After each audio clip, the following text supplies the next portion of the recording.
Alléluia. Est-ce que là où tu es, tu peux acclamer Jésus très fort? Est-ce que nous pouvons acclamer Jésus très fort ce matin? On peut acclamer le roi de gloire, le Seigneur des seigneurs, le puissant, celui qui est glorieux. Tu as acclamé pour ton voisin.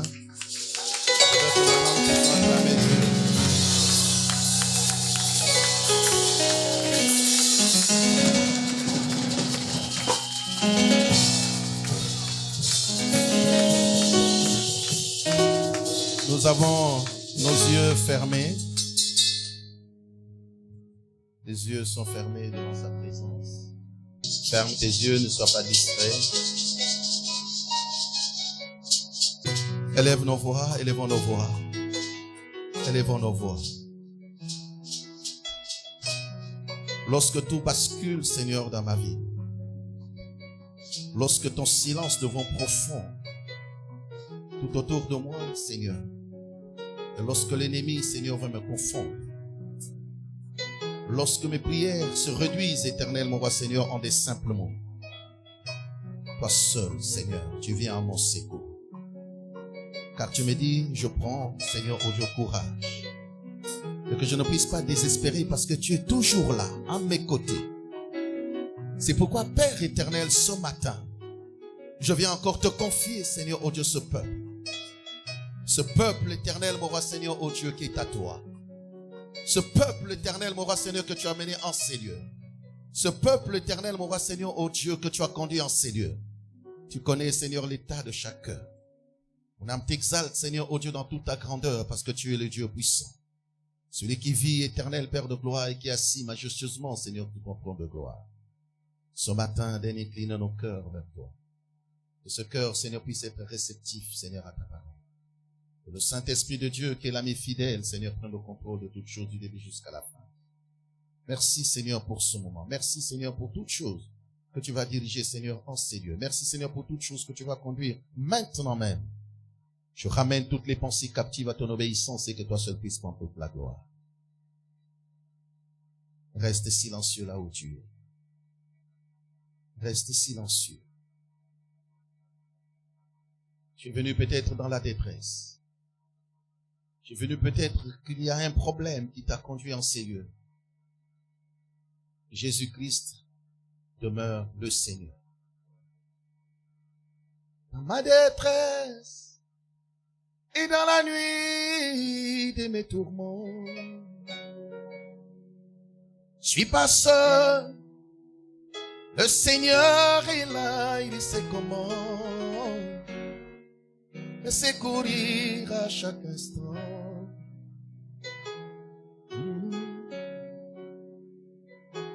Tout va mal, il me rassure pourtant que tout va mieux. Rien ne m'arrive à son insu. Je prie le voir, le regarder, tout le temps à mes problèmes, oh Dieu. Je lève mes yeux à Jésus seul, ma solution.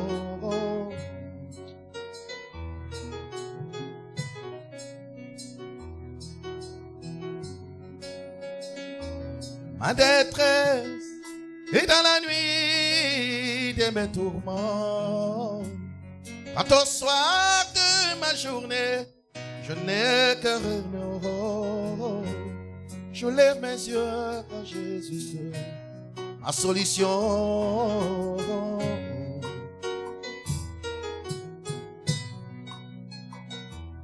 Ma solution, ma solution.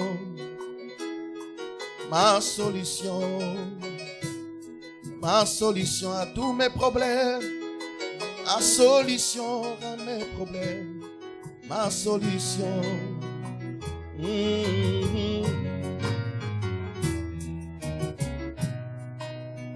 Solution, solution,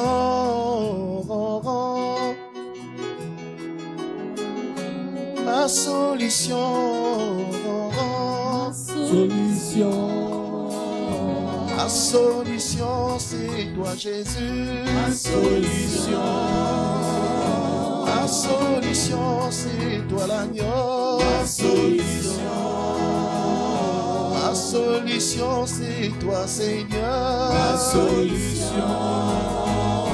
Ma solution, c'est l'agneau Dieu. Ma solution. Gloire à Dieu. Je vais simplement demander, est-ce qu'il y a des personnes qui sont là que pour la première fois? Est-ce qu'il y a des gens qui ne sont là que pour la première fois? Tu peux juste lever la main. Gloire à Dieu. Est-ce qu'il y en a d'autres? Ok, que le Seigneur vous bénisse. Vous êtes les bienvenus. Et vous êtes les personnes les plus merveilleuses ce matin au milieu de nous. Ce matin, nous voulons encore parler de la grandeur. J'ai intitulé cela « Accéder à la grandeur », accès à la grandeur. 2 points, les portes du cœur. C'est de cela que nous allons parler. Alléluia. Dis à quelqu'un les portes du cœur. Non, je ne t'entends pas parler ce matin. Dis à une personne les portes du cœur. Oh mon Dieu, je sens sa présence ce matin. Pasteur, les portes du cœur. Alléluia. C'est vrai que depuis un bon bout de temps, nous parlons de l'accès à la grandeur. Les hommes et les femmes de Dieu nous ont étayé les pensées que Dieu avait mises dans leur cœur pour pouvoir nous conduire pendant ce temps de prière, pendant les 25 jours en présentiel que nous avons devant Dieu par rapport à ce thème. Je sais que nous avons reçu énormément de leur part et c'est pourquoi ce matin également, je continue dans la même lancée et je vais spécifiquement me concentrer sur ce que j'ai appelé les portes du cœur. En réalité, lorsqu'on parle des portes, tous nous connaissons que la porte, c'est un accès qui nous permet, écoutez-moi la tautologie, d'accéder à un endroit ou d'une pièce à une autre. Parce que j'essayais depuis hier de chercher la définition dans le dictionnaire biblique de ce qu'on appelle porte. Et je n'en ai pas trouvé, mais je sais que la porte, c'est un accès, c'est une issue qui nous permet soit de rentrer, soit d'en sortir. Et c'est pourquoi vous allez comprendre que dans l'ancienne ville qu'on appelle Jérusalem, pendant que Jérusalem était, pendant cette période-là, il y avait tellement de guerres, ceux qui ont bâti cette ville-là ont été obligés d'installer ou bien de mettre ce qu'on appelle des portiques. Les portiques, ce sont des portes. Et dans mes recherches, j'en ai cherché, j'en ai trouvé. La ville de Jérusalem était entourée, ou sinon, dans leurs murailles, il y avait 8 portiques qu'on peut encore appeler des portes. Et je vais juste les citer, je ne vais pas donner les détails, pour ceux qui aiment bien prendre quelques notes. Il y avait ce qu'on appelle la porte de Jaffa. Il y a la porte de Sion, ce qu'on appelle également la porte de David. Il y a la porte des ordures, on peut encore appeler la porte des brebis. Il y a la porte dorée, il y a la porte des lions, la porte des rôdes, on peut encore l'appeler la porte des fleurs. Il y a la porte de Damas, et enfin, nous avons la porte nouvelle. C'est-à-dire que personne ne pouvait accéder, par exemple, à Jérusalem sans passer par l'une des portiques. On ne pouvait pas accéder à n'importe quelle porte, parce qu'il y avait des portes, comme par exemple lorsqu'on appelle porte des ordures. Évidemment, pour cette ville de Jérusalem, ça n'était que pour évacuer toutes les ordures qui étaient là-bas. Amen. Qu'est-ce que nous voulons dire ce matin en parlant des portes du cœur? Vous savez, quand Dieu parle de la grandeur, le passage de base que nous allons avoir, c'est le passage dans 2 Corinthiens chapitre 16, verset 9. Paul, s'adressant à l'église de Corinthe, il dit, je dis 2 Corinthiens chapitre 16, 16 s'il vous plaît, 1 Corinthiens 16, si je me trompe pas, c'est ça, 16 verset 9, 1 Corinthiens 16, 9. Il dit, car une porte grande et d'accès efficace m'est ouverte, mais les adversaires sont nombreux. J'aime la précision, je vais rester un peu dans la doctrine ce matin, je ne vais pas trop monter dans le prophétique pour que tous nous puissions comprendre. Je vais aller lentement pour que nous puissions comprendre. Je vais m'arrêter. C'est Paul qui dit, j'ai donc, car une porte grande et d'un accès efficace. Mais les adversaires sont là. Je me pose la question pourquoi Paul parle d'une porte grande. Donc s'il parle d'une grande porte, cela veut dire qu'il y a également ce qu'on peut appeler des petites portes. Et Paul fait la différence. Il se trouve dans la ville de Corinthe, et l'église de Corinthe, c'est l'église la plus désordonnée de toutes les églises, parmi les églises. C'est là qu'il y a plus de mauvaises choses. C'est là que Paul apprend qu'il y a même un fils qui a pris la femme même de son père. Les abominations sont en train de se faire dans cette ville de Corinthe. Et Paul dit, une porte m'est ouverte. Et ce n'était pas n'importe quelle porte, mais une grande porte. Mais il y a des adversaires. J'étais en train de réfléchir et méditer à propos, je me suis dit, quels sont, ou bien quel type d'adversaires que Paul pouvait avoir dans cette vie? Quelle était la nature de ces adversaires? Paul ne parle pas des ennemis. Du moins, dans cette version, on parle des adversaires. Alors, lorsqu'on parle d'un adversaire, ça veut dire que c'est un opposant, en quelque sorte. C'est quelqu'un qui résiste un peu à ton avancée. Donc, autrement dit, pour Paul, puisque c'est une ville dans laquelle l'impudicité est en train de se pratiquer, les mauvaises choses sont en train de se faire sans pourtant que les gens n'aient honte. Toutes les personnes qui pratiquent, qui sont pratiquants de ces choses, j'ai compris que ce sont ces personnes-là qui ne voulaient pas que Paul vienne dans cette ville. Pourquoi? Parce que Paul, en tant que prédicateur de la parole, apôtre de la parole, lorsqu'il devrait y arriver, il devrait certainement mettre de l'ordre dans cette église. Et donc, les vieux qui étaient, quand je parle des vieux, je ne parle pas des vieux en âge. C'est-à-dire des vieux qui pratiquaient ces choses, qui pratiquaient ces abominations, qui pratiquaient ce type de péché, ont compris que si Paul, on pouvait lui laisser venir dans cette ville, alors il va commencer à mettre en branle tout leur système. Et c'est pourquoi ils n'ont pas voulu. Ils ne souhaitaient pas que Paul arrive. Vous savez, c'est comme dans la vie de certaines personnes. Comme également dans la vie de certaines villes ou des personnes dans certaines villes. Lorsque, des fois, il y a du désordre.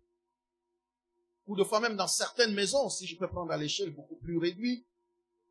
Lorsque les gens vivent dans le désordre, les gens vivent avec leur propre manière. Il suffit s'il y a qu'une personne qui arrive pour essayer de mettre de l'ordre. Tout le monde va essayer de te résister. Quelqu'un m'entend ce matin? Quelqu'un m'entend ce matin? C'est pourquoi Paul dit en ce moment-là, les adversaires sont nombreux. Mais les adversaires se trouvent où? Les adversaires, ce n'étaient pas les adversaires à la fois de la vie. Parce que Paul vient dans l'église de Corinthe. Il ne vient pas forcément prêcher dans toute la ville. Non. Ça veut dire que les adversaires se trouvent où? Dans la ville. Dans l'église. Vous allez comprendre. Des fois même dans l'église, lorsque on commence à soulever ou à parler des choses qui ne glorifient pas Dieu, il y a des cœurs qui ne supportent pas. Mais nous ne pouvons pas aller au ciel. Tu ne pourras jamais aller au ciel aussi longtemps que les choses qui ne donnent pas gloire à Dieu demeurent au-dedans de toi. Donne-moi un amen bien.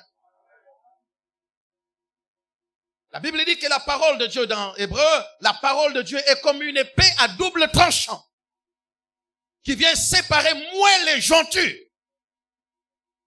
C'est une épée. Et nous voyons aujourd'hui, les chrétiens sont comme, c'est-à-dire ils sont comme dans une espèce de transhumance. C'est-à-dire ils se déplacent d'église en église. Pourquoi? Parce que fuyant les prédications percutantes, il suffit seulement qu'il y ait un endroit, une église, où un prédicateur est en train de parler du péché, en train de condamner les mauvaises choses, alors il y a des groupes de personnes qui se lèvent et qui fuient cette église. Et ils vont aller rapporter un mauvais témoignage à l'extérieur. Ce que j'aime avec Dieu, c'est que Dieu est tellement fidèle, Dieu est merveilleux. Et il connaît toutes choses.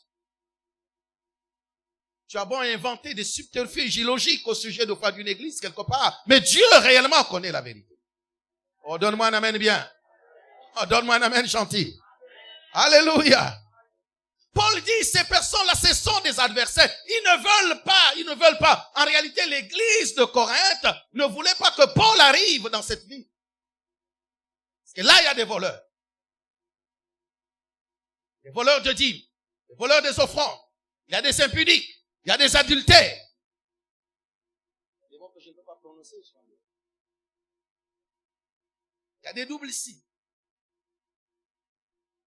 Et toutes ces personnes-là ne veulent pas que Paul arrive. Alléluia. Ils résistent à l'arrivée de Paul. Alors que, en réalité, Paul était une bénédiction pour cette église.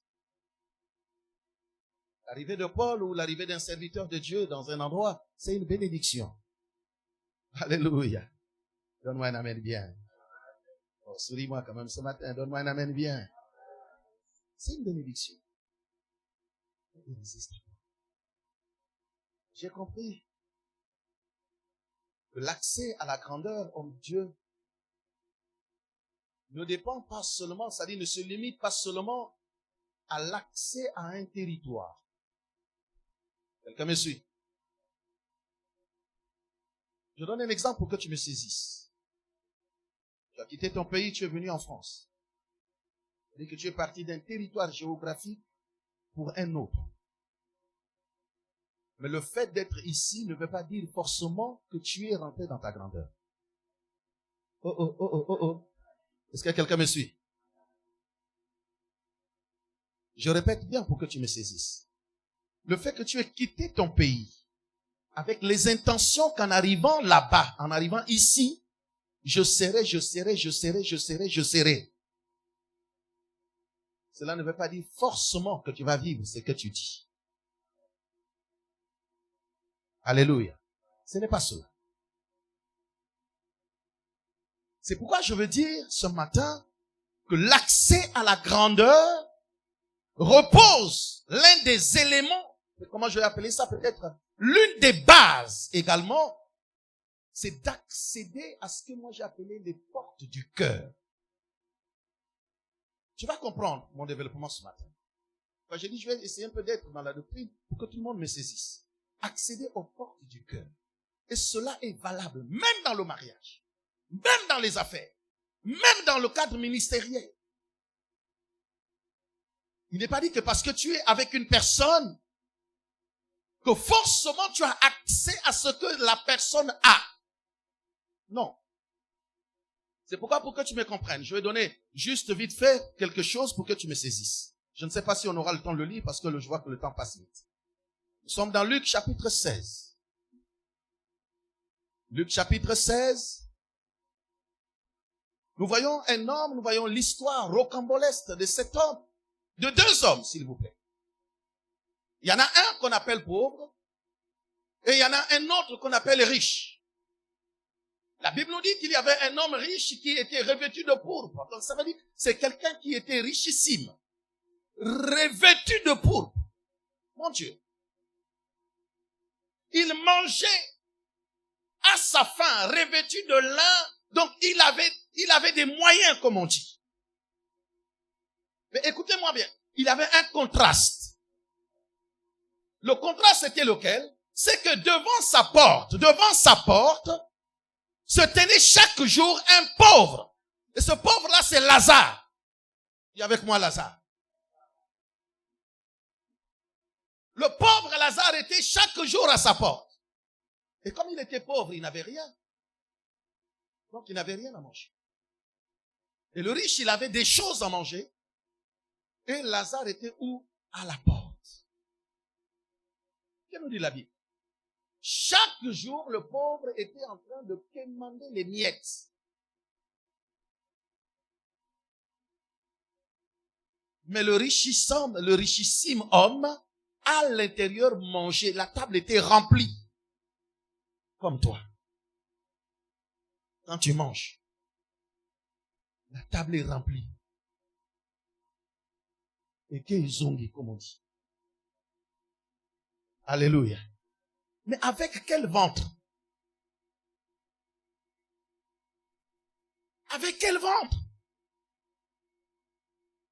Une longue table avec je ne sais pas combien. Donc, de gauche à droite, tout est rempli.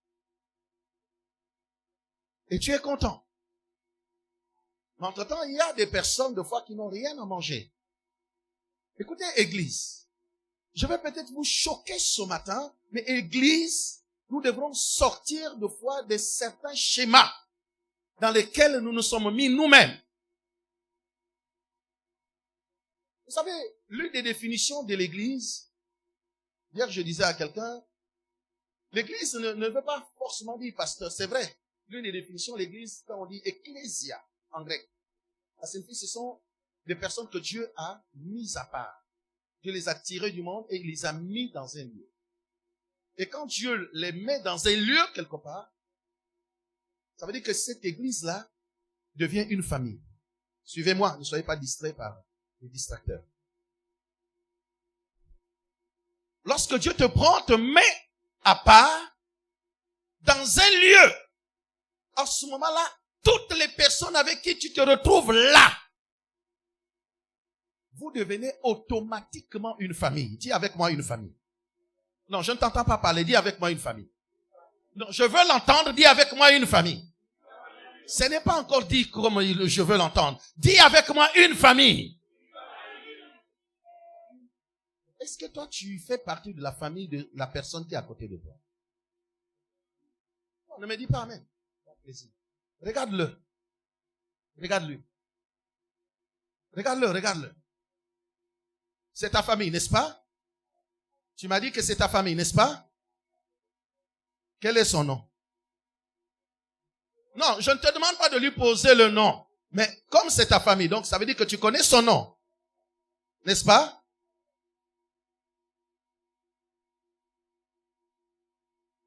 Alléluia. Tu vois, même dans l'église, nous mentons. Tu as vu, non? Parce qu'à côté de toi, tu connais même pas son prénom. Maintenant, dis-moi, les fils de ton père biologique et les filles de ton père biologique, avec qui tu habites la même maison, tu ne connais pas leur nom? Non, je te pose la question, est-ce que tu ne connais pas leur nom? Mais pourquoi tu ne connais pas le nom de ta deuxième famille?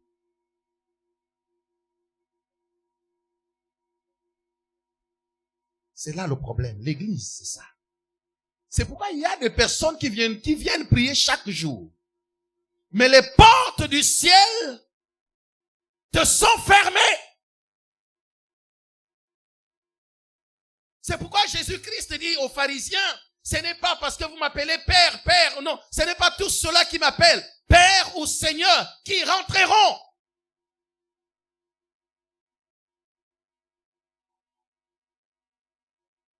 Aujourd'hui, le bistouri va passer. C'est un bistouri céleste qui va passer spirituel. Alléluia. Lazare était là à la porte. Il était à la porte. Le gardien de la porte voyait Lazare. Les servantes du riche homme voyaient Lazare. Toutes les personnes qui venaient jeter les poubelles voyaient Lazare à la porte. La preuve, c'est que lorsque ces personnes-là allaient jeter la poubelle, les restes de nourriture, c'est là que Lazare disait, mais au lieu de jeter, donnez-les-moi. Ils étaient fiers d'embaucher.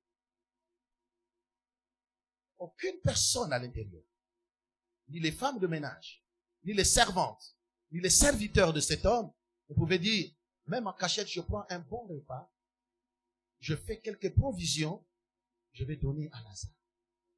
Pour lui éviter chaque jour de venir à la porte. Alléluia. Voyez-vous, bien-aimés dans le Seigneur, donc le pauvre Lazare connaissait même, comment je vais appeler ça, le calendrier, c'est-à-dire les horaires du repas de cet homme. Il connaissait à quel moment il mangeait. Il connaissait à quel moment il pouvait prendre son goûter. Et c'est pendant ces heures-là qu'il devrait se placer là pour pouvoir bénéficier de quelque chose. Mon Dieu. Cet homme ne pouvait-il pas faire en sorte qu'il puisse donner à Lazare quelque chose? C'est comme ça que nous nous conduisons, même dans nos églises. Il y a tout ce qu'il faut. Un frère est à côté de toi, une sœur est à côté de toi. Et pas, il se dit, je n'ai rien mangé. Il y a peut-être même quelque chose dans la poche. Tu lui dis, sois béni mon frère. Le Seigneur t'accompagne. Tu en as dans la poche.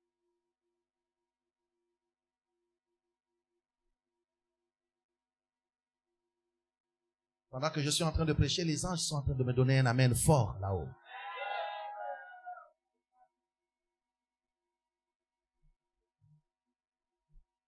Mon frère, je t'aime. Ma sœur, tu sais que je t'aime. Oh, mon Dieu, Rima Sandarabro, comment Dieu t'accompagne. Sandalabaro Sondorobo.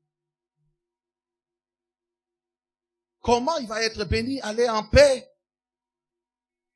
alors qu'il n'a rien, ou elle n'a rien. Alléluia. Bien-aimés dans le Seigneur, nous sommes tous là. Je dis, je reste là. Je reste un peu en bas. Je ne monte pas trop. Nous sommes tous là. Il y en a qui ont des titres de séjour. Il y en a qui n'en ont pas pratiquement. Qui n'en ont pas encore. Donc pour le moment, qui n'en ont pas. Alléluia. Donc, pendant que toi tu travailles, d'autres ne travaillent pas. Pendant que toi tu as mangé, d'autres ne mangent pas. Pendant que toi tu peux jeter de la nourriture à la poubelle, d'autres cherchent même à prendre un pain, un morceau de pain rassis pour manger et mettre dans le ventre. Mais tous, nous nous réunissons dans l'église. C'est pourquoi vous allez comprendre que lorsque la Bible parle, c'est une parenthèse, lorsque la Bible dit apporter dans la maison du trésor, je ne vais pas citer le nom, afin qu'il y ait de la nourriture. C'est pour cela. Alléluia. Ici, dans une église, il n'y a pas de la nourriture en abondance. Comment les pasteurs peuvent prendre soin des personnes qui sont dans le besoin? Alléluia. Alléluia. Comment prendront-ils soin des personnes qui sont dans le besoin? Il y a un passage, j'ai oublié quelque chose. Peut-être que tu peux me le chercher. Vous savez, l'église, c'est pas, je pense que dans la Bible, on dit la religion pure. On parle de la religion pure, qui vient du grec qu'on appelle le religa. Donc, une relation, un lien, consiste à quoi? À visiter les veuves, les pauvres, les orphelins. C'est ça ce qu'on appelle. Si vous appelez que non, nous sommes une religion, c'est ça la religion pure. Ce n'est pas par la bouche. Quand je dis, je vais te choquer ce matin. Non, c'est pas par ta bouche. Tu pries plus fort que tout le monde. Rima senderebro, que tout le monde t'entende. Mais la religion pure, pure, pure.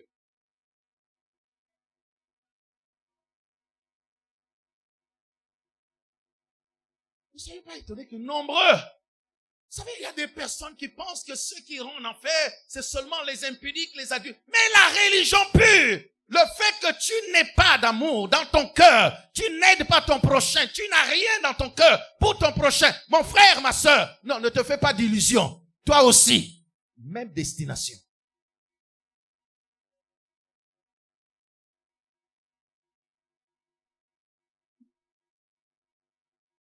Je parle à quelqu'un ce matin. La même destination. Attendez. C'est quelque chose de plus simple. Vous êtes dans une famille. Imaginons que tu prépares quelque chose. Vous êtes 10 dans la maison.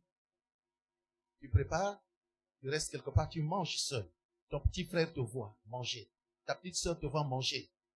Tes autres dans la maison te voient y manger. Tu finis de manger. Comme disait un de mes collègues, quand nous étions au lycée, tu as fini de manger, bon, le ventre est devenu ballonné, et puis tu bioques. Tu as compris ce que je veux dire? Tu as compris, ma fille? Et puis tu bioques. Et puis tu lèves tes mains comme ça. Gloire à Dieu. En tout cas, Dieu m'a béni, j'ai bien mangé. Gloire à Dieu. Gloire à Dieu. Non, je te pose la question, gloire à Dieu. Tu es comme un sorcier. Je parle à quelqu'un ce matin. Tu es comme le sorcier. Parce que quand on dit tu es sorcier, les gens se fâchent. La définition la plus simple que je peux te donner, quand on dit quelqu'un est sorcier, c'est quoi la sorcellerie? C'est l'art de faire du mal. Est-ce que le fait que tu manges et que tu ne partages pas ton frère qui est là, qui te regarde, donc toi, quand tu avales, lui, il avale la salive. Toi, tu avales un morceau de semoule, lui, il avale à ta place, il avale la salive. Jusqu'à ce que tu termines. Tu as fait quoi là? Tu n'as pas fait le mal? Donc tu es au même titre qu'un sorcier. Oh, donne-moi un amen bien. Donne-moi un amen gentil. Donc voyons notre pauvre Lazare est là. Le pauvre, la Bible dit, il ne se rassasiait que des miettes. Lazare se rassasiait que des miettes. Mais pourtant, il était à la porte. C'est pourquoi j'ai fait quelques remarques. C'est que Lazare, bien qu'étant à la porte du riche, la Bible dit qu'il était pauvre. Jusqu'à ce que Lazare est mort, il est mort pauvre. Écoutez, non seulement qu'il est mort pauvre, pasteur, jusqu'à ce qu'il est allé dans le sein d'Abraham, il est resté pauvre. C'est pourquoi tu vas comprendre. La Bible dit, quand vous lisez l'histoire, dans Luc chapitre 16, lorsqu'il est mort, donc la Bible dit que les anges l'ont transporté, ils l'ont amené dans le sein d'Abraham. Le riche également, son tour est arrivé, il est mort. Lazare est mort le premier. Ensuite, le riche homme également est mort. Après. Mais l'homme riche, quand il est mort, la Bible dit, on l'a amené dans le lieu de tourment. Mais Lazare est mort, on l'a amené dans le sein d'Abraham. Quelqu'un me suit? Suis-moi. L'identité de pauvre de Lazare ne l'a pas quitté même après sa mort. Mon Dieu. C'est pourquoi je dis, Seigneur, je refuse de mourir pauvre. Vous savez quoi? Le fait qu'il soit mort pauvre, même dans le sein d'Abraham, il est resté comment? Hein? Pauvre. Et le riche homme qui est mort, il était riche. Bien qu'il était dans les lieux de tourment. Comme dans sa tête, c'est-à-dire dans sa tête, il était riche, donc il pouvait toujours manipuler les pauvres. Là où il était, comme il était dans les lieux de tourment, il dit à Abraham, Abraham, envoie le pauvre Lazare dire à mes frères. Tu sais, quand tu es pauvre, tout le monde va t'utiliser. Je parle à quelqu'un ce matin. C'est pourquoi il faut refuser. Il faut refuser. Regarde, deux fois, j'ai dit je suis pratique. Regarde, deux fois, tu es le grand frère, tu es la grande sœur, deux fois tu es l'aîné. Mais comme tu n'as rien, c'est le petit frère, c'est la petite sœur qui te donne des ordres tous les jours. Lambelanga, prépare pour moi. Fais ceci pour moi. Et toi, comme tu n'as rien, tu es obligé de faire quoi? Parce que si tu ne fais pas, il ne va pas sortir de sa poche. C'est pas bien. Alléluia. Écoutez. Lorsque nous prenons le livre de Jean 10, chapitre 10, verset 10, B, la Bible dit que Jésus-Christ est venu pour nous donner une vie. Hein, je n'ai pas dit, j'ai dit la partie B. Quand on dit le voleur ne vient que pour voler et souci. Je prends la partie. Dit, Jésus-Christ est venu pour faire quoi? Nous donner la vie. Et la Bible précise quoi? Une vie en abondance. Quelqu'un me suit? Une vie en abondance. C'est pourquoi la dernière fois, j'avais dit, quand on dit une vie en abondance, c'est-à-dire, j'avais dit la dernière fois, je ne sais pas si vous suivez mes prédications, j'avais dit, Jésus est venu non seulement nous donner ce que Adam avait perdu, mais il est venu également nous donner ce que Adam n'avait pas encore possédé. Quelqu'un me suit? Parce que lorsque Adam pêche, il a déjà accompli un certain nombre de choses. Mais le péché a arrêté Adam d'accéder aux autres possessions. Quelqu'un ne me suit pas? Maintenant, quand Jésus-Christ vient, c'est-à-dire que la première partie des choses que Adam a perdues, à cause du péché, Dieu est venu nous les remettre. Mais il ne s'arrête pas là. Dieu dépasse également la limite. Il va également au-dessus, il nous donne également les autres choses que Adam lui-même n'avait pas encore possédées. Quelqu'un me suit? Oh, je déclare ce matin que cette année 2025, que Dieu te donne, te fasse accéder à des choses auxquelles tu n'avais pas encore accédé, que tu n'avais pas encore touché. Au nom de... Alléluia. Gloire à Dieu. Il meurt, il est mort pauvre, il se retrouve là-bas. Et le riche homme dit, Père Abraham, envoie Lazare. Lazare. Ah, il y a une chanson, mais j'ai oublié. Lazare. Hein? Il y a une chanson comme ça qu'on chante. On dit quoi là, la chanson? Lazare. Hein? Ah, c'est en Kikongo. Hein? Ça dit quoi la chanson en question? Ah, c'est en Kimbala. Alléluia. Ok. Le pauvre Lazare. Dis à quelqu'un le pauvre Lazare.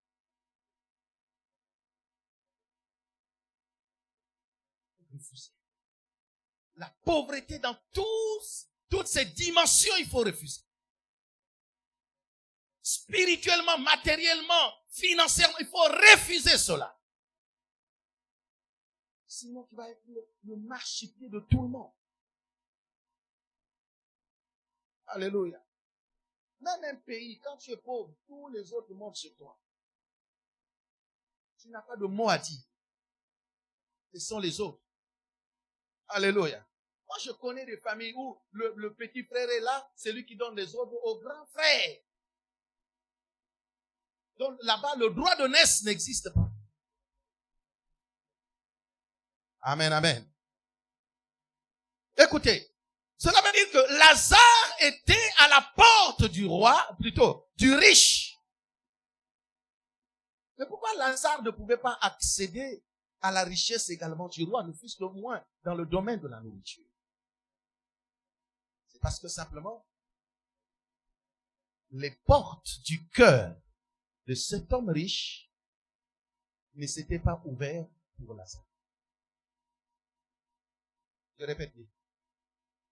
Lazare était à la porte, mais le cœur de l'homme riche, donc les portes de son cœur, ne s'étaient pas ouvertes en faveur de Lazare. Quelqu'un me suit? Bien-aimé, le cœur de l'homme est une porte spirituelle. Donne-moi un amen bien. Je dis le cœur de l'homme est une porte spirituelle. Lorsque tu arrives à accéder dans le cœur d'une personne, ce n'est qu'en ce moment-là que tu peux bénéficier des faveurs de cette personne-là. Aussi longtemps que tu peux rester. C'est pourquoi vous allez voir que Lazare était à la porte, l'homme riche était là, mais il ne pouvait rien bénéficier. Pourquoi? Parce que le cœur, les portes du cœur de cet homme-là ne se sont jamais ouvertes pour Lazare. Je vais anticiper, c'est pourquoi tu vas voir. Des fois, tu peux être en connexion avec un ministre. Tu peux être en connexion avec un DG. Tu peux être en connexion avec quelqu'un qui a beaucoup d'argent. Avec un grand homme d'affaires. Mais quand tu meurs de faim, tu dis, ah, mais lui aussi, il ne me donne pas. aussi ne partage pas. Quand je veux le voir, il me donne seulement 20. Alors qu'il est capable de me donner des millions. Ok. Mais il ne peut pas te les donner. Tu sais pourquoi? Parce que les portes de son cœur ne sont pas encore ouvertes en ta faveur.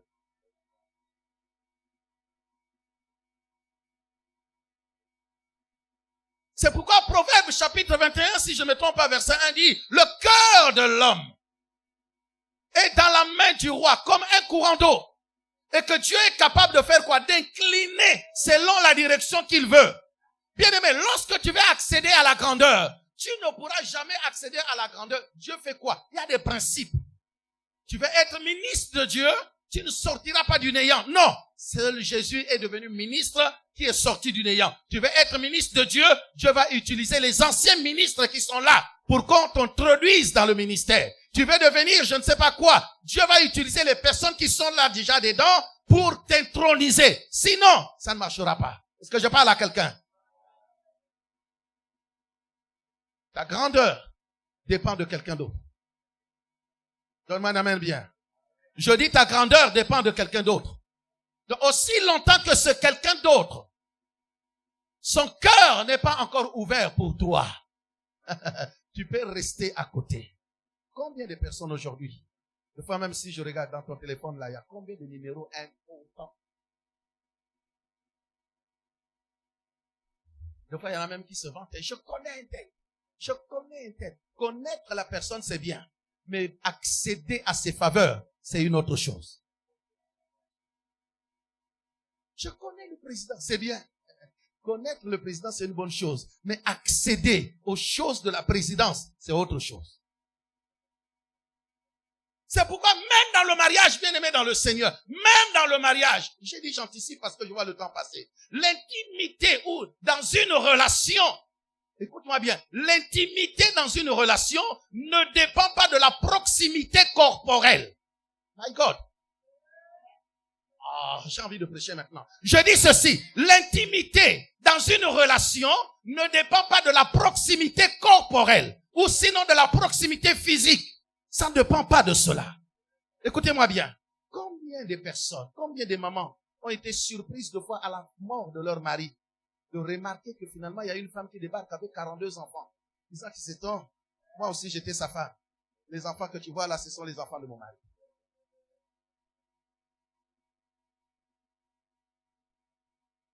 Je parle à quelqu'un ce matin? Mais pourquoi depuis tout ce temps-là que vous avez vécu ensemble, l'homme n'a pas ouvert les portes de son cœur pour te dire que non, j'ai une autre femme là-bas avec 42 enfants? Pourquoi il n'a pas dit ça? Et toi tu t'es vanté, c'est mon mari, c'est ma femme, c'est ma femme. Combien d'hommes également ont été surpris, je voyais aux États-Unis, je ne sais pas, ça devrait être, je ne sais pas si c'est en Californie, certainement que vous avez lu cette histoire. Un homme s'est rendu compte après tant d'années de mariage avec sa femme, et ayant, je ne sais pas si c'est 5 enfants, il a fini par les tuer tous. Je ne dis pas que tu le fasses, non. Mais je te donne là juste une histoire, c'est un Américain. Il les a tués. Pourquoi? Parce qu'il s'est rendu compte que tous ces 5 enfants n'étaient même pas ses enfants.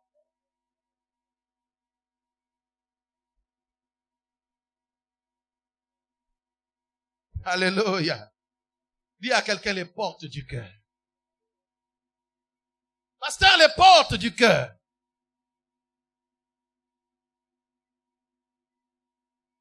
J'aime une chante de l'Éternel, elle n'est plus. Elle a dit, montez ma mon poussin. Ah, ok. Alléluia. C'est un coffre fort. Mais le cœur de l'homme étant, je vais en venir. Je donne déjà cet élément. Sache bien que le cœur de l'homme est un coffre fort. Et pour y accéder, il faut déverrouiller. Est-ce que quelqu'un m'entend?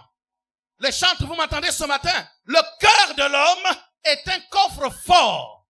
Et pour y accéder, il faut déverrouiller. Mais pour déverrouiller, il faut avoir un code d'accès. Aussi longtemps que tu n'as pas de code, tu n'entreras pas. C'est mon mari, c'est ma femme. Mais le cœur est verrouillé. Combien de papas ont élevé les enfants qui ne sont pas les leurs?